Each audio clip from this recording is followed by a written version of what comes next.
Bom, segundo bloco deste programa Urbanidades, em que eu estou entrevistando a Andréia Costa Vieira e o Rodrigo Zanetti, que pacientemente assistiu aqui no lugar privilegiado do primeiro bloco. Neste bloco ele vai falar mais. Eu já vou passar a palavra de início para ti, Rodrigo. Eu queria saber como é que você entrou no grupo e qual é a tua participação nessa pesquisa desenvolvida pelo DEMA. Bom, primeiramente agradeço o convite feito pela professora Andréia para participar aqui dessa entrevista, desse bate-papo.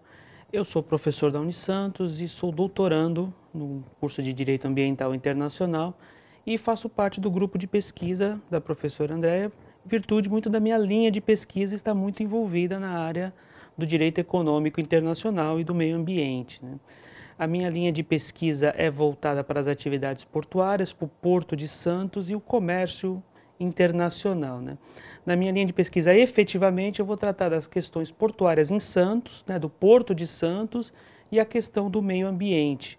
Aqui o Porto de Santos, como todos nós sabemos, é o maior porto da América Latina, 50% do PIB nacional passa pelo Porto de Santos, o que a gente chama de Interlândia, é muito grande, quase 51%, como eu falei. Porto de Santos, em 2015, movimentou 87 milhões de toneladas de exportação, 32 milhões e pouquinho de milhões de toneladas na importação, representando mais ou menos 27,3% da balança comercial nacional. E toda essa atividade do Porto de Santos envolve uma série de atores que a gente chama, né? Então, os importadores, os exportadores, os operadores portuários e toda essa cadeia que atua dentro do Porto de Santos, ela obviamente impacta no meio ambiente, impacta na chamada relação porto-cidade. E dentro dessa relação porto-cidade, a questão ambiental tem um viés muito forte, porque nós somos impactados diariamente pela atividade destes atores que movimentam a economia nacional e no meio ambiente local. Deixa eu ir te interrompendo, né? Em geral, isso não é regra, mas eu faço o entrevistado citar um exemplo prático. Estou pensando na audiência média, que pode estar se perguntando assim, porque fica num nível de palavras em que a pessoa impacta, né? Mas como impacta? O que impacta, né? Então pega um exemplo prosaico qualquer. Um exemplo que nós temos é a questão do terminal de grãos, né, na Ponta da Praia, onde a prefeitura foi contra a instalação em virtude de afetar o meio ambiente local. Quando a gente fala meio ambiente, não só a natureza, mas o cidadão, né? Os moradores da localidade. Questões de poluição, questão de poluição, questão de tráfego, de caminhões, questão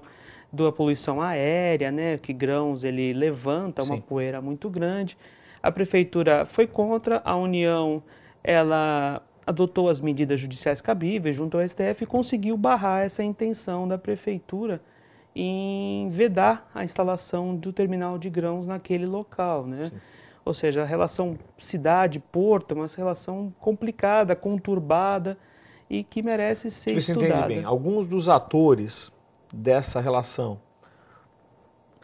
visivelmente tinham interesse, possivelmente, claro que econômico, na instalação naquele determinado local, e outros conseguiam perceber que o impacto que aquela instalação causava na comunidade não era o desejável e recorreram a uma instância superior para que houvesse uma interdição desse processo. É isso? Isso, né? Isso. Tá.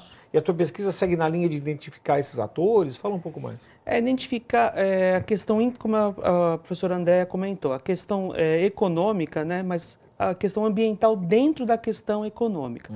Falar um pouquinho da importância, trazer a importância do Porto de Santos, como eu falei, toda a sua movimentação, todo o seu impacto econômico, né, só que dando a questão ambiental, como toda essa atividade, toda essa operação impacta o meio ambiente. Andréia, só comentando então, como que esse tipo de pesquisa pode beneficiar diretamente os envolvidos, no caso da cidade? Quando nós identificamos uma pesquisa universitária, a gente tem hoje que se lembrar que qualquer coisa que você faça no ambiente local impacta o global.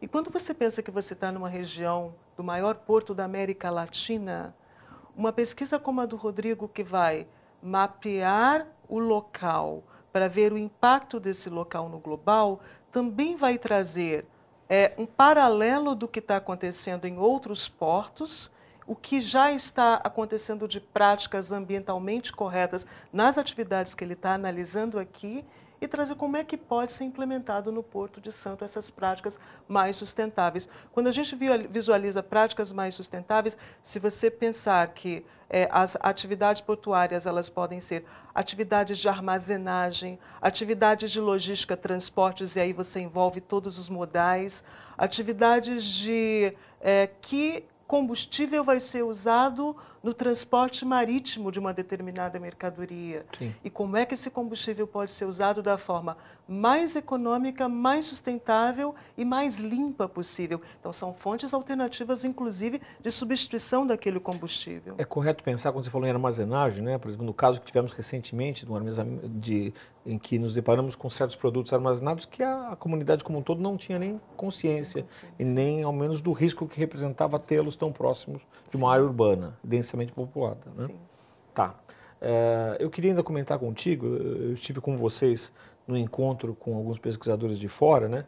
E como é que está sendo feita essa ponte com outras universidades? Porque eu imagino que mais do que uma ideia original desenvolvida aqui, a referência, o benchmark e a busca de outras soluções em outros ambientes semelhantes também contribuem, não é isso? Sim, claro.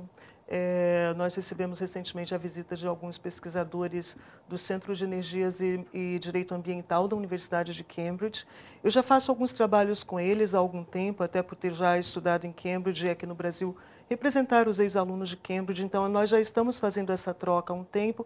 E dessa vez eles queriam conhecer o DEIMA. O que é esse grupo que você fundou aí, que está desenvolvendo políticas ambientais sustentáveis? E que políticas são essas? Qual é o envolvimento do direito com tudo isso aí?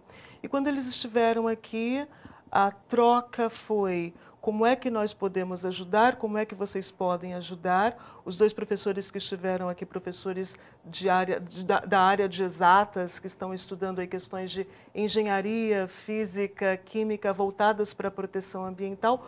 Como é que o direito pode, de uma forma, emoldurar essas práticas ambientais, trazer uma melhor regulação? Ou de forma prévia, preventiva, ou de uma forma até punitiva no posterior. Eu escutando você falar, lógico que parece meio...